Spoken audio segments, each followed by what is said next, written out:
Okay, so just moving side to side as we usually do to start with.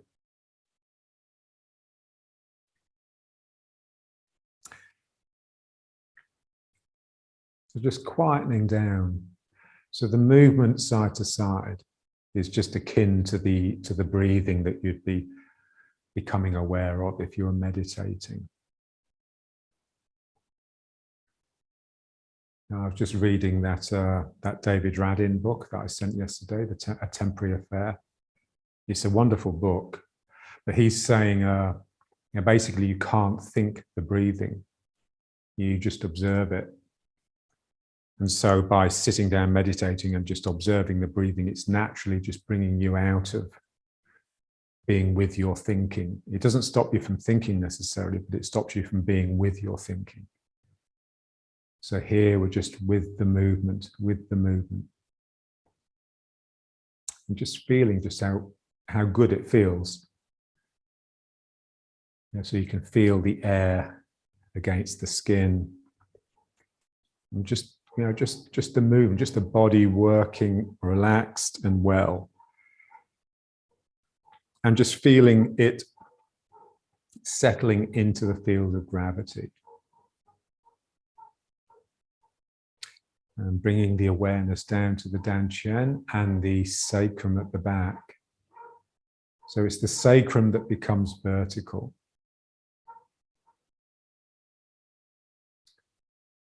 And then that will give the upper back a sense of leaning back slightly, and it will give the tail a sense of cutting under.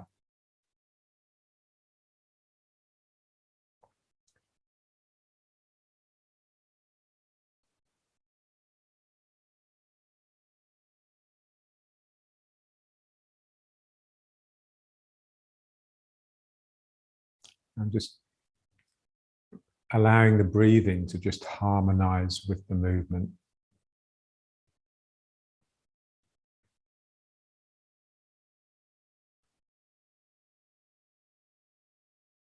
So the important thing is just to be with the body and not the thinking.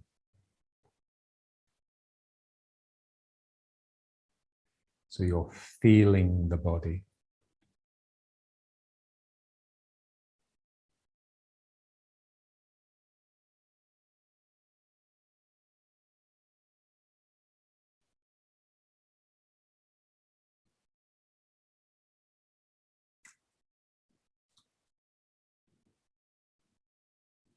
So feeling in the sense of like a knowledge rather than a sensation.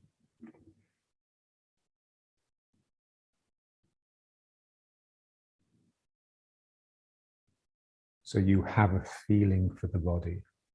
You have a feeling for the body moving well.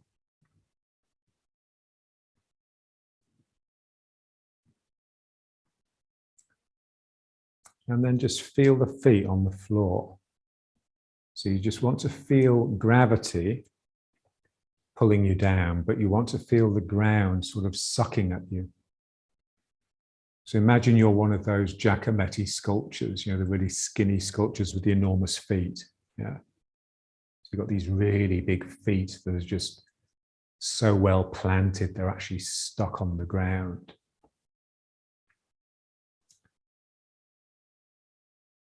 And just feel how important it is to have this width here so that you can have a sense of the shin just going straight down.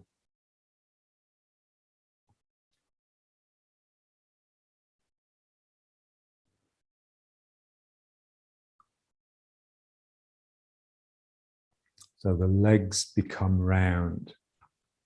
So the roundness is like just an expression of your internal contentment. It's a bit like a smile.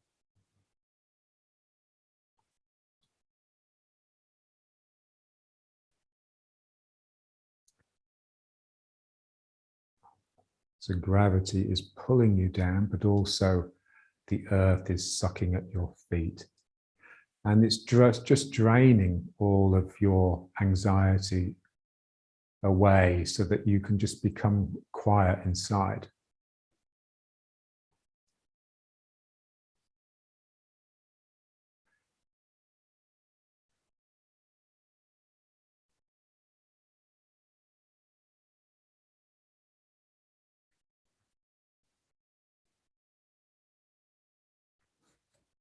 And just cast your mind back to school, So, with us kids would be in the classroom all sort of nattering away, and then the teacher would enter the room. And as soon as the teacher entered the room, you had to stand up to attention. You had to be respectful. So everyone would stand up. Then the teacher would put all their things down on the table, take their jacket off, put it on the back of the chair, and then they would sit down. And as they were sitting down, that was a sign that you were allowed to sit down. So we would then sit down. And of course, as people sat down, they would slovenly crumple into the chair. And then the teacher would look at the class and say, sit up straight. Yeah. So having sat down, we then had to sit up. Yeah.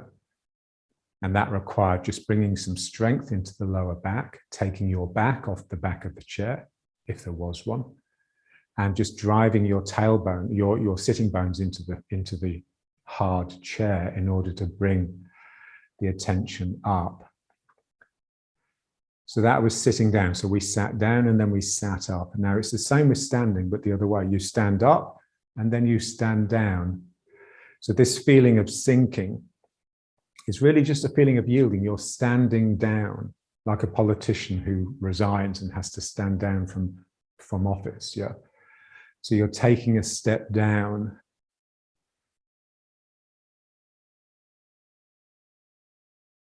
And then the earth can just operate upon you. When you're standing up, you're basically breaking with the earth. And the earth can no longer do what it wants to do, which is just drain you, suck away at you.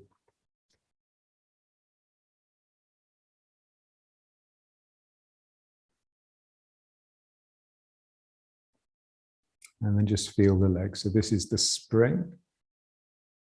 So my weight, I'm with my weight because I'm moving slowly. We're coming back to stillness. And if you do that, then you'll come back to the body in its mass. So as I move into this leg becomes compressed. And we want to feel the leg like a spring. So as I compress it, it's pushing back. So something is coming up. As I sink into the leg, something is coming up. So we're using the legs energetically, not forcefully. If I was using the leg forcefully, it would be like I was pushing a car. I'd really get down into my legs and then I would straighten my legs to actually push the car, to apply a force against it. Here, the energy comes up as you sink, not after you sink. So I sink and something comes up. Yeah, so we have to be able to feel the energetic response to the body. So my weight is sinking and compressing, but the energy is coming up.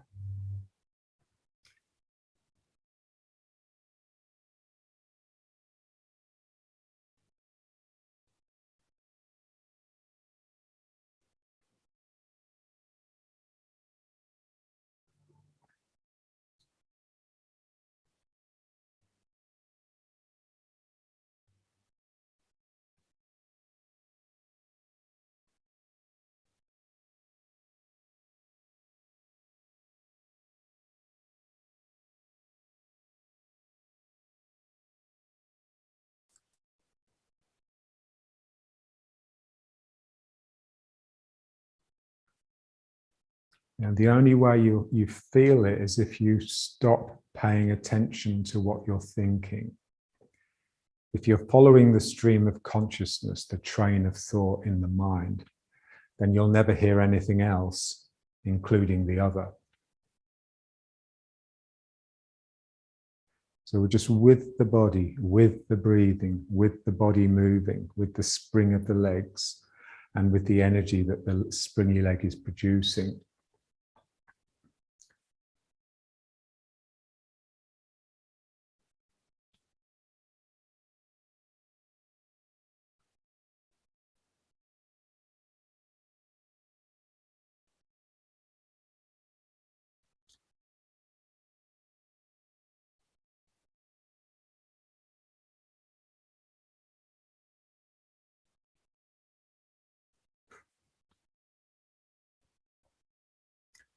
Yeah, so we have to realize that basically virtually anything that we pay attention to is more interesting than what's going on up here.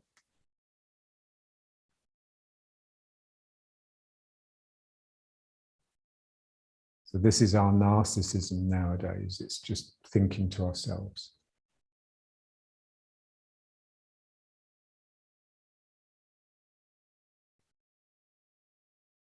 And the only reason we do it is because we can get away with it.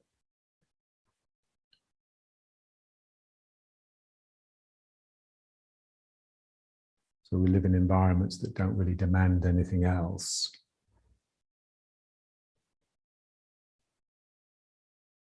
Okay, and now let's just bring it to riding horse. And again, standing down, this feeling that there's a definite down through your body. And this feeling that the tail is just naturally cutting under because that's its shape.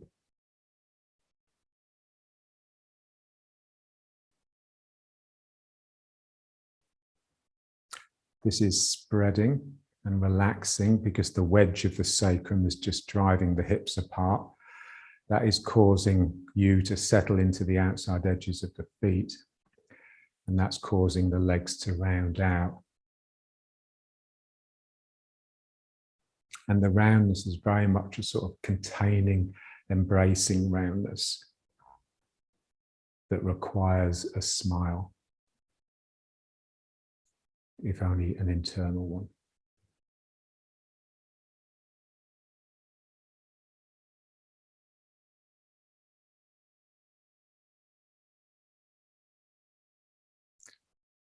Yeah, so springy legs. So just imagine someone came behind you and just pressed on your shoulders a little bit, and it would just drive you down. And as soon as they took their hands off, you'd actually just spring back up because the legs are springy. So the legs have you at this equilibrium place, yeah? You've got a slight buoyant bounce inside you. That doesn't come from the strength in the legs, it just comes from the fabric of the legs. The fact that you've relaxed into their strength.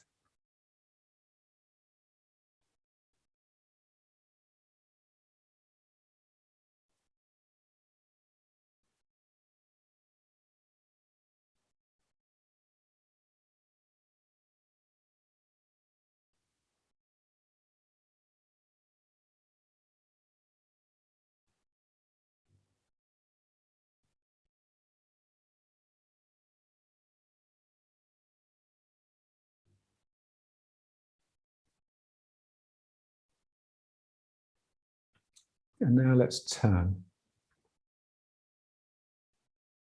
So again, you start turning in the hips.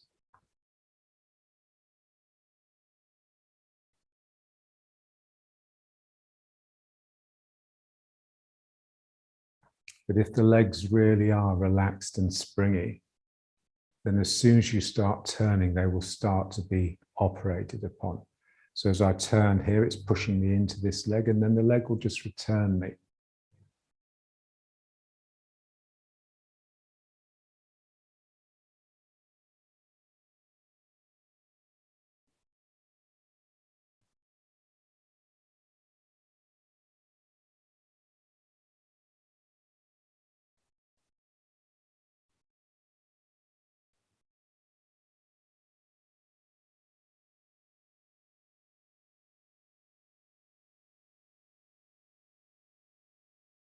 So my foot twists this way to push me around there, and then this foot pushes this way. Yeah. So we're pushing the ground with the feet, but not really to sort of straighten the legs, but to twist them.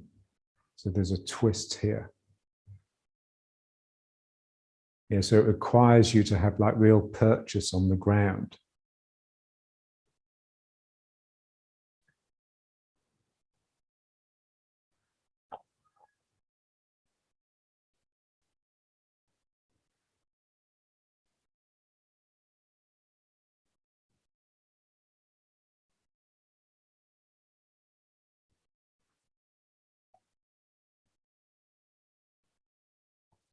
And then we just want to get into the other foot really.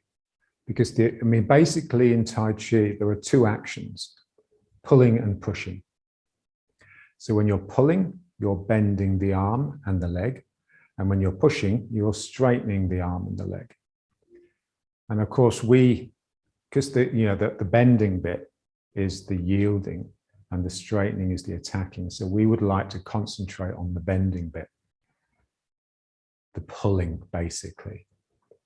Yeah. So rather than concentrating on this twist here, which is straightening the leg and straightening the arm, I want to concentrate on this foot, which catches the ground and pulls me around this way by bending, a bit like the fingers curling around something to grab it. Imagine a monkey flying through the trees. One arm is straightening, it catches a branch, holds it, and then bends the arm and it pulls the other one along. Yeah. So that's basically how we're moving. We're pulling ourselves along. So something has to happen in the leg to catch, like the fingers catching, the toes catching the ground. And then I just twist it this way and it will pull me round. But you don't really need to think too much about the twist. You just need to think in terms of pulling, because that will actually pull you round. So when we pull with the foot, it turns us this way. Yeah, so it's active in a different way. So when you're pushing with the legs, it's sort of this sort of thing, and when you're pulling, it's yeah, it's a very different sort of feeling to the activity. It's got more spirit in it, if you like. So here I have to catch the ground and then it will pull me round.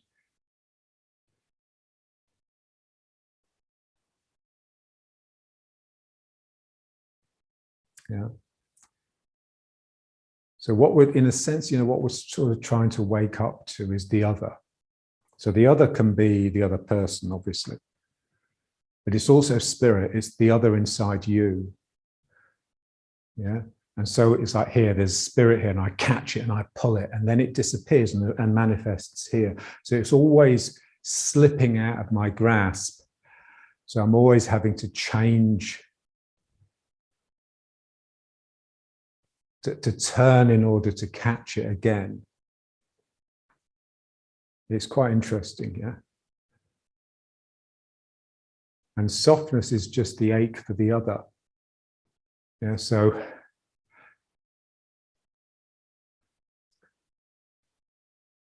it's like, softness is it's a bit like a pain that you feel, not necessarily because you want the other, but you just know it's important, yeah. And because you don't have it, there's almost like a sense that you need it to complete you. But it's more like just like a feeling you have to induce inside in order to create that attraction between you and the other. Otherwise, the other will always remain outside. It will always remain other.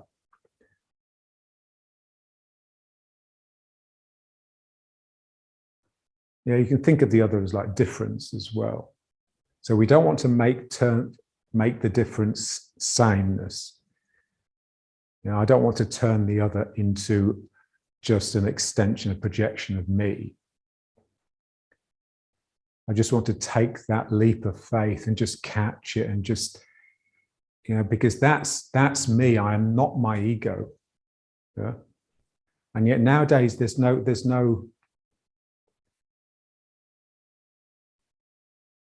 alternative to ego. Yeah.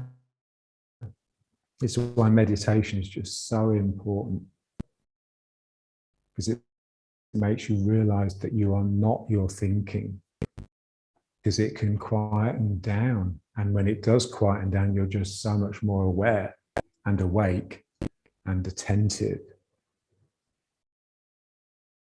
You're actually a much better person when your mind is not thinking. Thinking reduces the human being.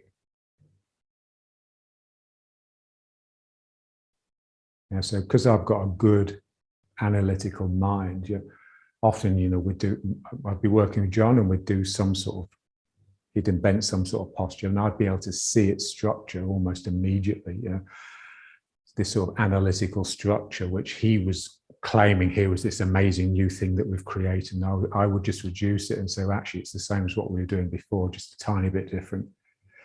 And he would just get furious. He'd say, his way of putting me down was, you're all head and no heart, which was quite true.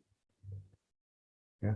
So the thinking mind can very easily reduce things to their component parts. But by doing so, it splits it into pieces and kills it. Whereas the heart is all about putting things back together and getting it working again. So the heart sees connection.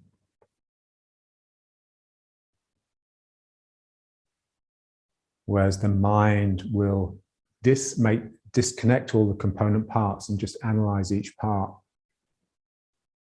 Because you can't think connection. It's just too complicated. You have to contain the connection, so that the heart is a container. It contains what it's contemplating. Ooh.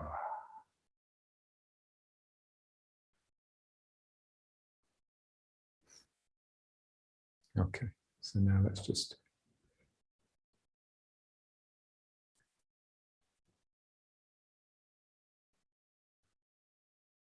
so one side of your body is pulling and the other side is just pushing or straightening. That's all it is, Tai Chi. It's basically just, you know, like an elaborate walk. You sort of walk your way through the form.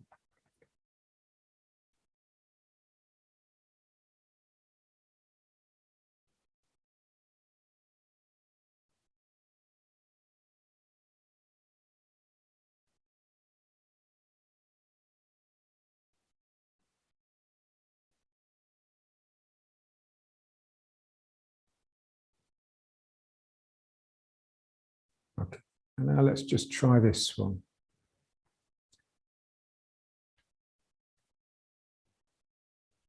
Yeah, so this one is sort of, we're settling into the back foot.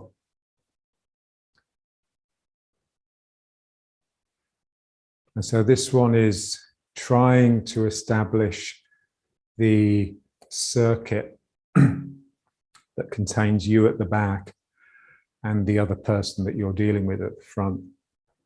So the energy going down my back and coming up where they would be, which is where my foot is. So as you sink into the leg, there should be a natural sense that that sinking is lifting the other foot. Yeah, so my foot comes up as a consequence of my sinking down, because the sinking has returned upwards like this. Yeah, so this is important. I sink.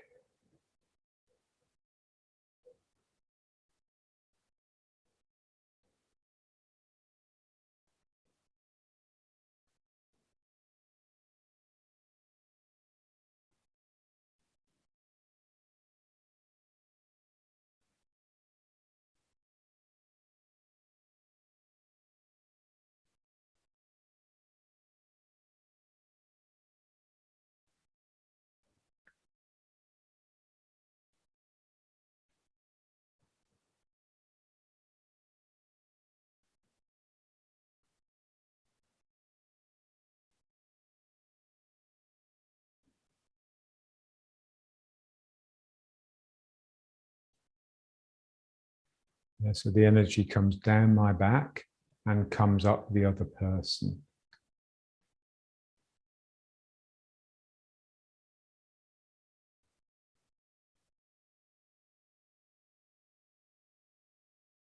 So you're undermining the world with your humility.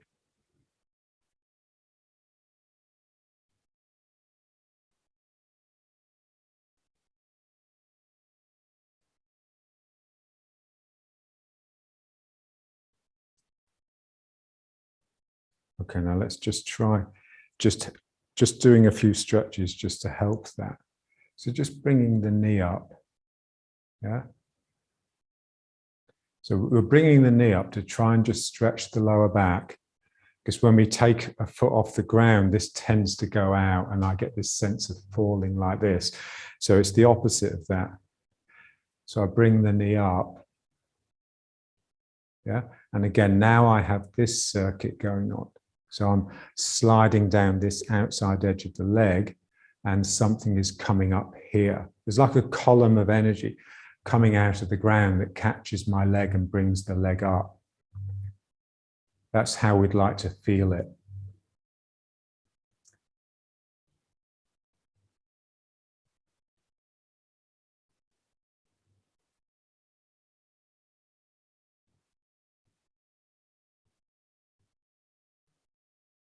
And just sort of just relax into it. Just treat it as like a sort of rhythmical meditation. All of these exercises. And just see everything as flows and tendencies. Yeah. So I have a tendency to sink. This leg has a tendency to rise. So even if it's not moving, it would actually go up rather than down, and my body would go down rather than up. So energetic.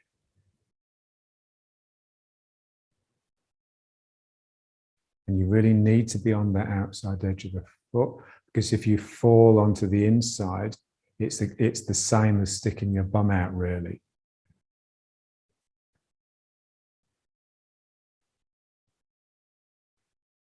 And just feel it, you know, your weight is in the outside. You've got this container that's containing this real softness, which is your inside, your front.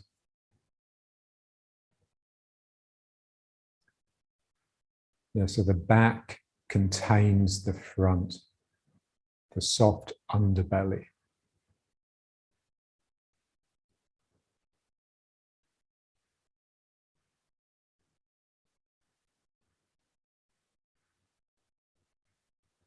And now let's just pull the leg up a bit with the hands, yeah. So just drawing it up. And we want this pull to sort of straighten the lower back a little bit. So it's pulling my tail under, straightening my sacrum, pulling my tail under. And then, so now I go into this outside edge.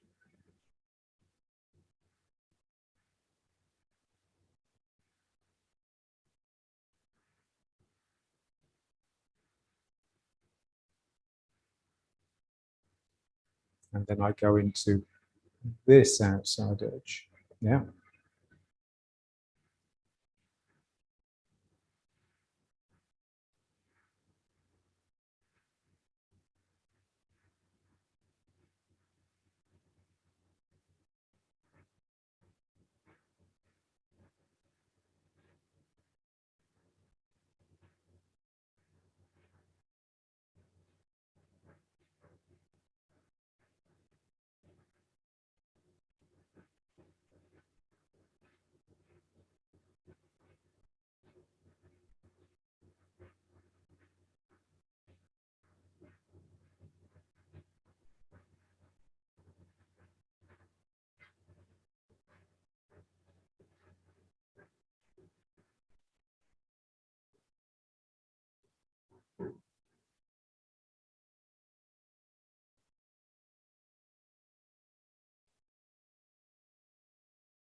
Okay. And then just back to riding horse.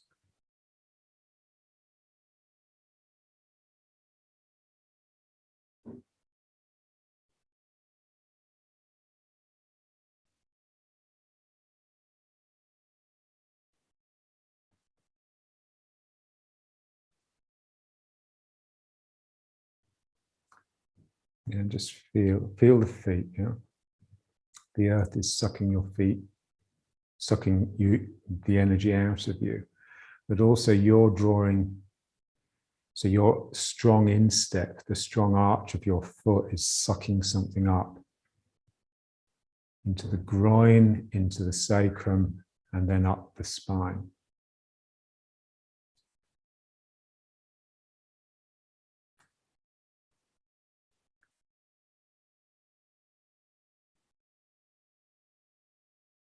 Okay, now let's just pulling the rope. So what we want to feel is the muscle train, the connectivity through the muscles.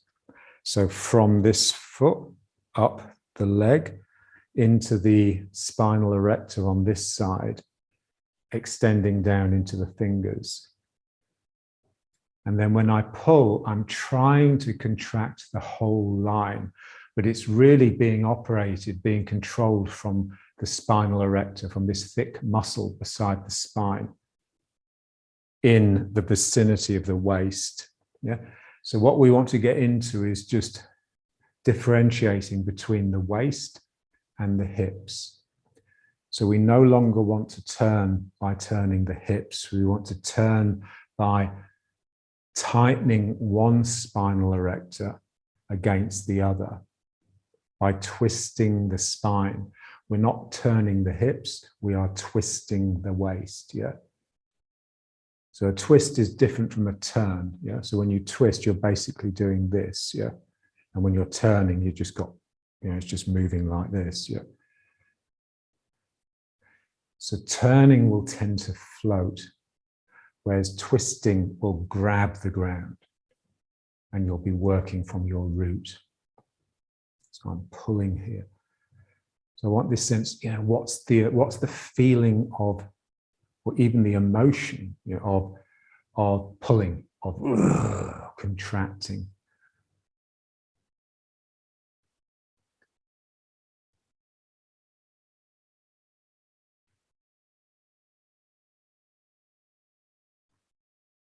So when you're pulling, the spinal erector needs a lot of support from the belly.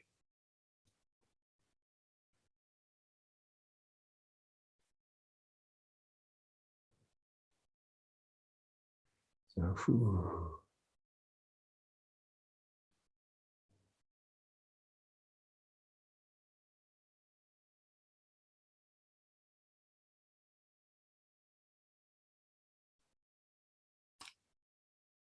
so just think of yourself as the monkey swinging through the trees.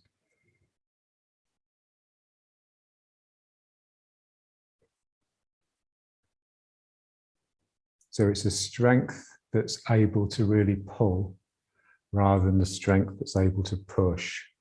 Just imagine the monkey swinging through, just how strong its arm would have to be to stop the arm from coming off. Yeah. So real sort of holding on strength rather than an explosive coming out strength. So this, we want that sort of holding on strength primarily.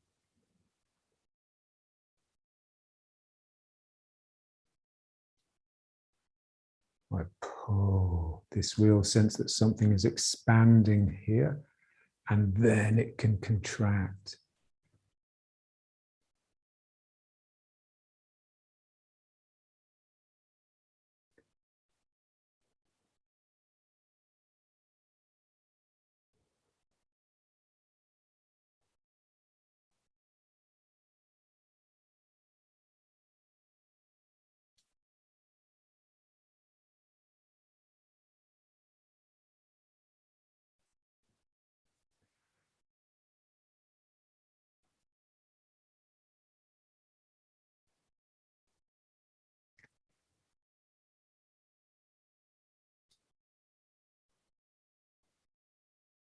There's a lovely bit in that Byung-Chul handbook where he's in the interviews at the end of that Capitalism and the Death Drive book.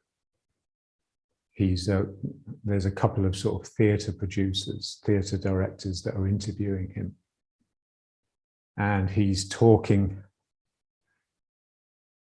talking about emotions and feelings and affects, And as far as the theatre people are concerned, they're the same thing, but he's saying, no, they're really different, And he's saying, think of a football player. A football player has a feeling for the ball, but he doesn't have an emotion for the ball.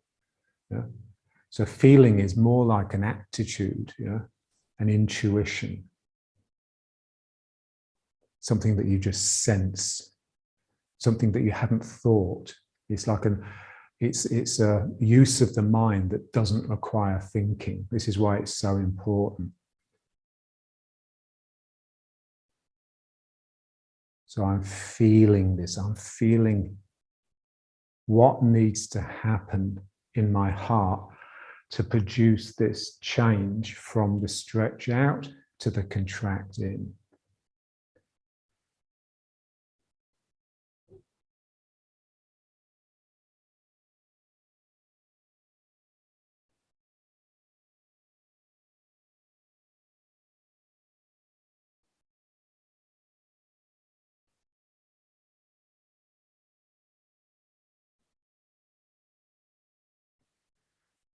And then let's just bring it to the verticals. It's exactly the same thing, but it's just a bit more of a yank here.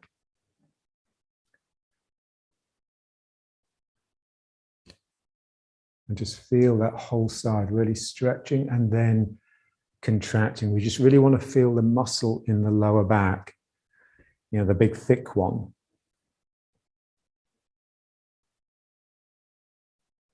When I first came to Israel, I was in one of Nitzan's classes, and it was a day like this, really sort of hot and sweaty. And Nitzan just took his shirt off, so he just had his trousers on. And you know what Nitzan's like? He's really skinny and scrawny, but these pythons in his back, they were like the biggest muscles in his body. And that's when I realized I haven't developed my back at all. Yeah? I've never used it. I've been turning my hips. I haven't been turning my waist. Yeah.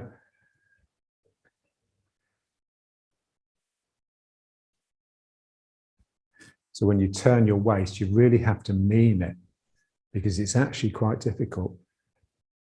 And it requires feeling. You have to do it with feeling, not just mechanically. So I'm pulling down here, and so it should make you almost angry, you know, almost you're having to rouse your energy that doesn't normally get used in our daily life.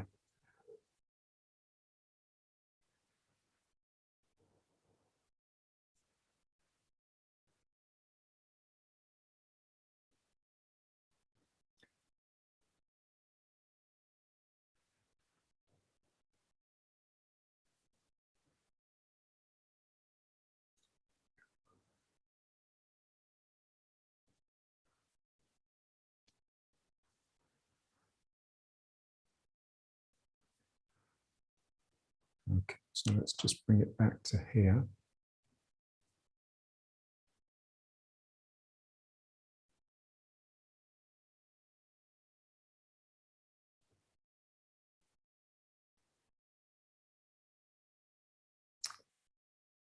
Yeah. So all the time, we're like, you know, there's a bit in Castaneda, isn't it, where he says, Don Juan says to Castaneda, you need to become a hunter, but not a hunter of animals, a hunter of power. Yeah. So for us, we become hunters of spirit. So we're always trying to manufacture an exercise, a time where spirit is almost bound to sort of manifest. Yeah. And so we just set up an exercise, and it can be really trivial. It could be anything. Yeah.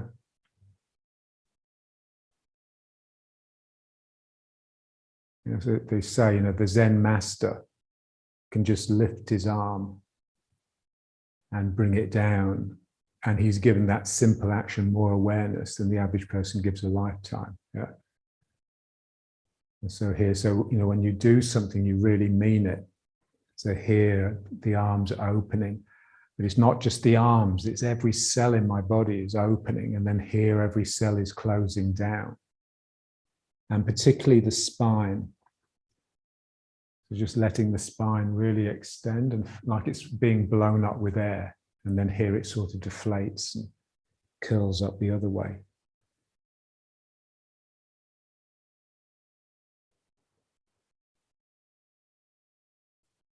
So we're just trying to do something incredibly simple, and something that's very simple and easy, as though it's the most difficult thing in the world. And it requires every ounce of our attention and our effort.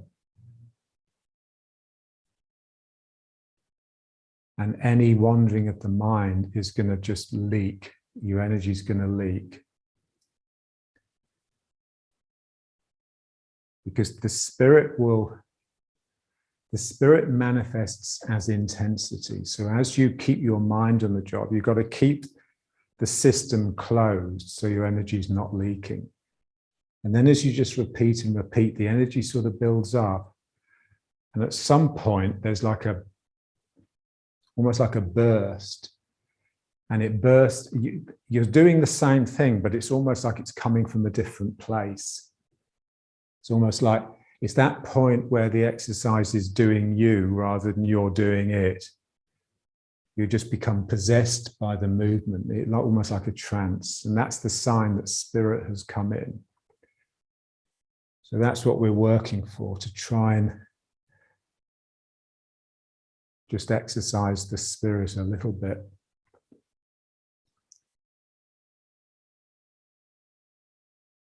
So we just need to become masters of spirit, really. We're able to rouse it and work with it without having to go and see an exciting movie or, do something that rouses it naturally, like go to a football match.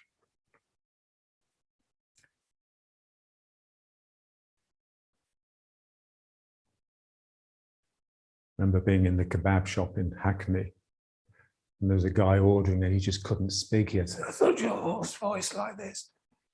And they said to him, "What's wrong with your voice?" He says, "I went to the football yesterday." Just spent the whole match just screaming his lungs out, and the next day he couldn't speak. That was West Ham, of course.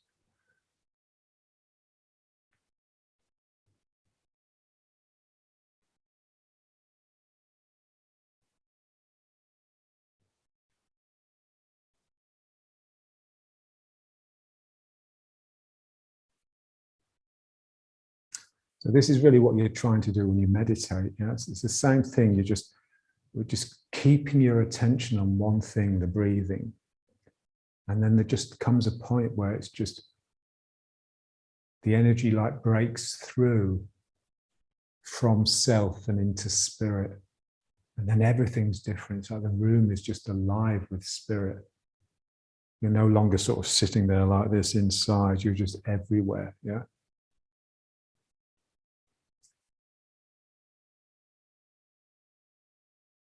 That book I sent you yesterday is just so good, because he really explains, how meditation isn't what most people think it is. Yeah.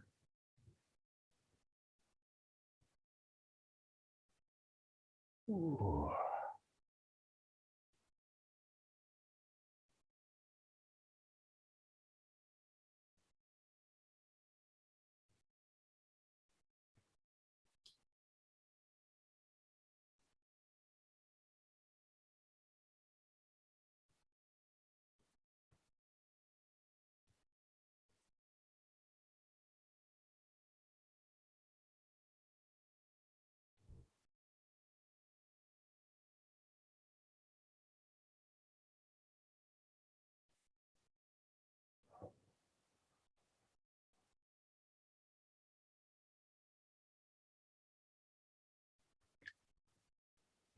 And again, your one visualization is just imagine you're in the pool. So both of these actions are really quite difficult because you're having to push the water out of the way. But particularly this one. So you have to really tighten here to start off that movement.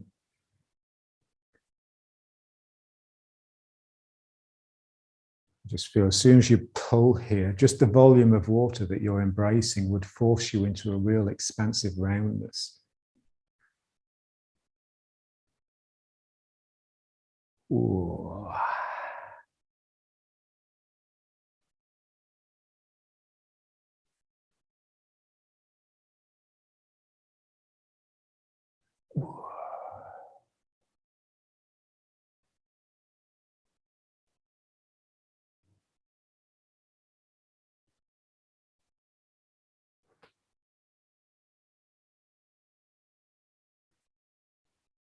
Okay, so let's bring it back.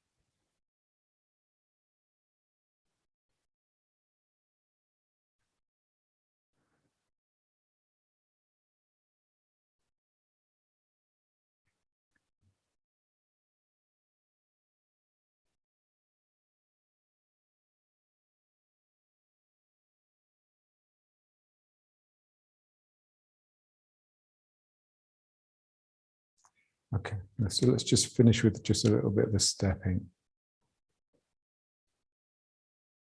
Yeah, so the leg straightens and then it bends.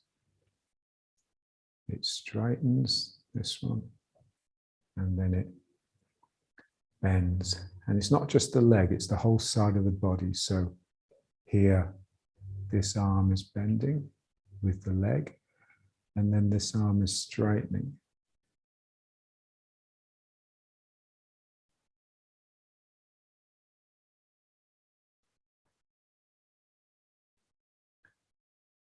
And just really sensitizing the foot, just really feeling the toes on the ground that have to sort of curl and clench a little to start the action. And the more you can open the foot before the clench, the more power you'll have in the clench.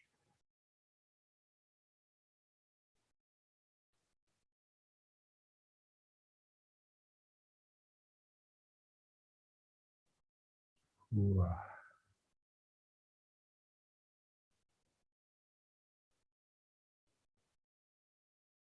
So again, just that little pause when you put the foot down, just to make sure you're not falling into the foot.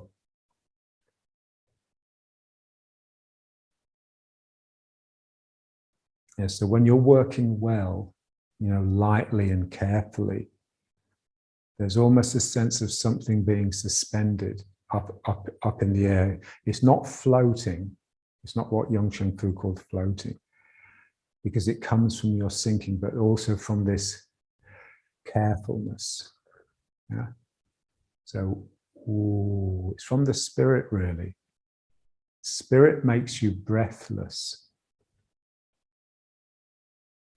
So when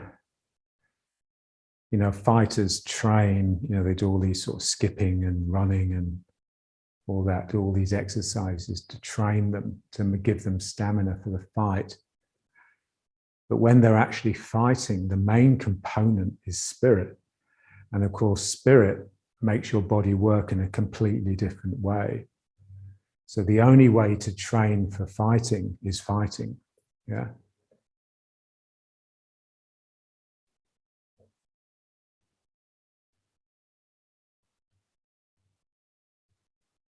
Ooh.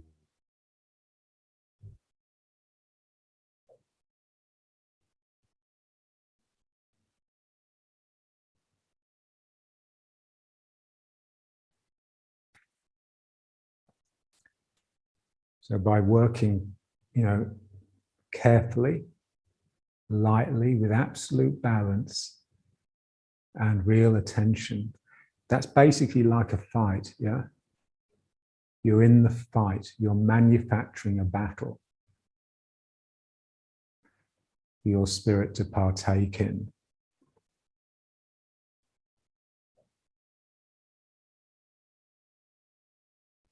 And just make the heart race a little bit, make you a little bit breathless. And you'll sort of tingle with almost like anticipation.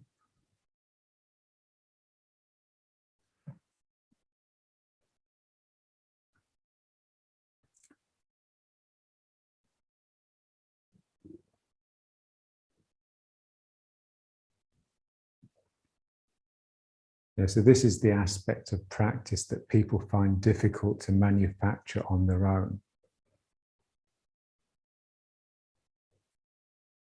but it's the most important bit, really.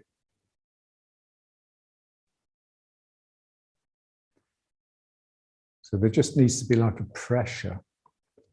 Remember with John, when I was practicing with John, the spirit would often come up, like right at the end of the session. Yeah.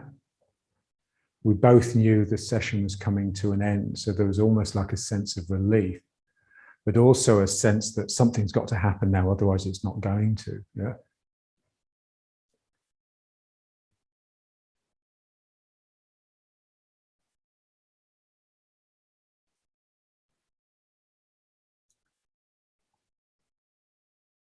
Yeah, so we just have to become really good at just playing tricks with ourselves, playing tricks with the ego, playing tricks on the ego. So you lull it into this false sense of, because the ego just wants to go and have me breakfast, yeah. But the better part of me just really wants the spirit just to sort of dance and teach me something. Ooh.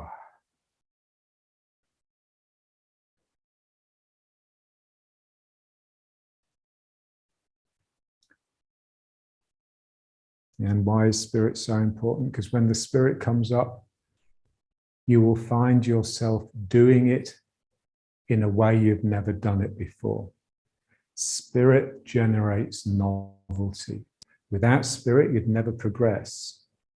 You'd need the teacher there bullying you into the next stage.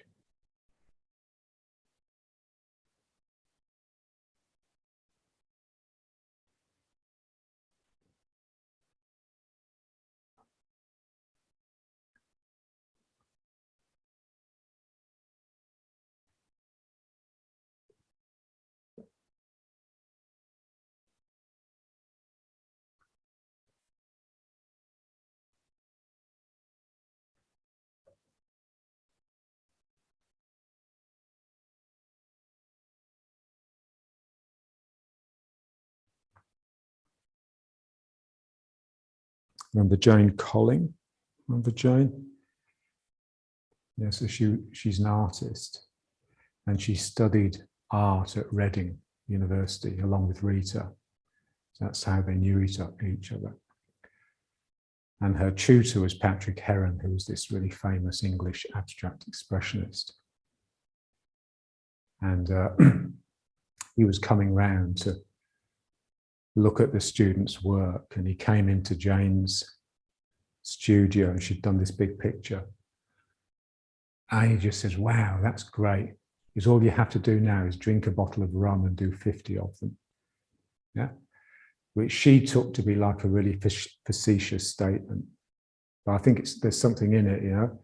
You just get yourself drunk, you get yourself into a state where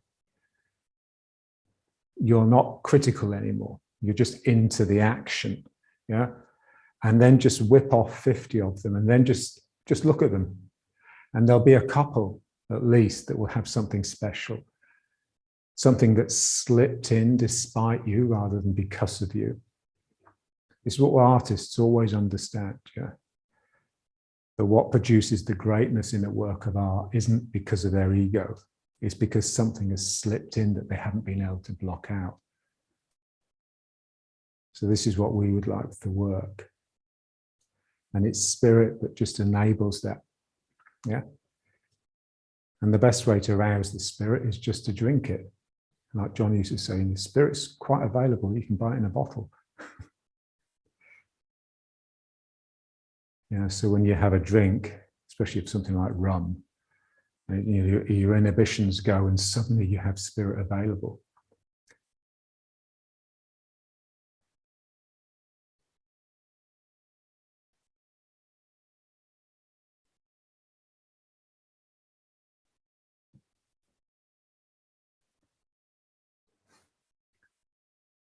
Okay, so now let's just bring it back.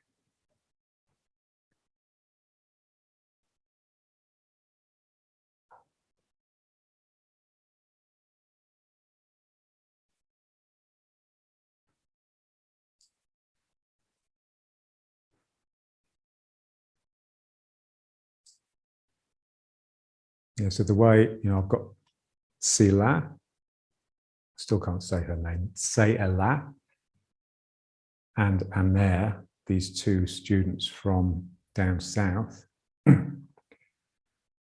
And, because they come such a long way, it takes them 2 hours to get here and then 2 hours to get back.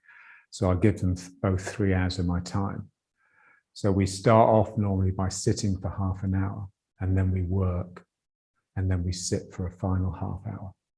And it's just a really good way to just, bring, so the work comes out of some sort of inner stillness, yeah. And just so that they can just shed the stress of the journey.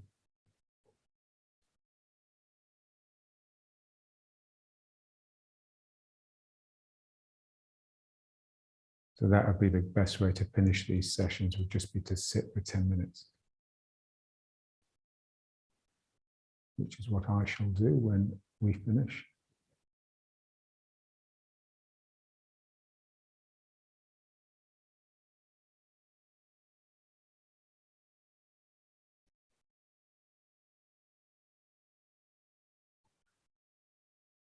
Okay, now let's just bring it back to attention posture. So standing to attention. Just imagine the sergeant major screaming and you just bring your chest up and you'd be ramrod straight. Yeah, so there's an element of that, but then there's the standing down. Yeah, so there's both there.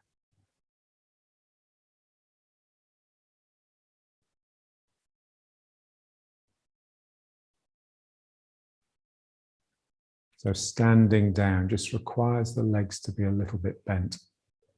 Not much. When you see someone standing like this, it just looks stupid.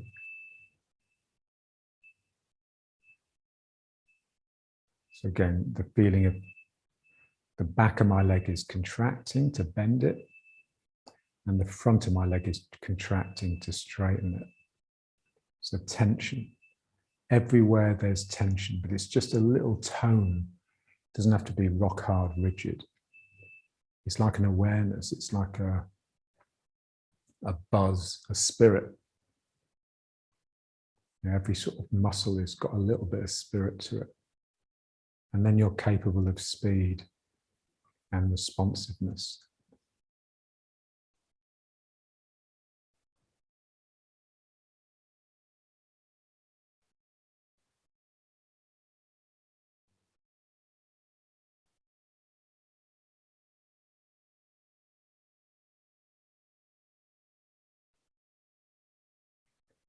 Okay, very good.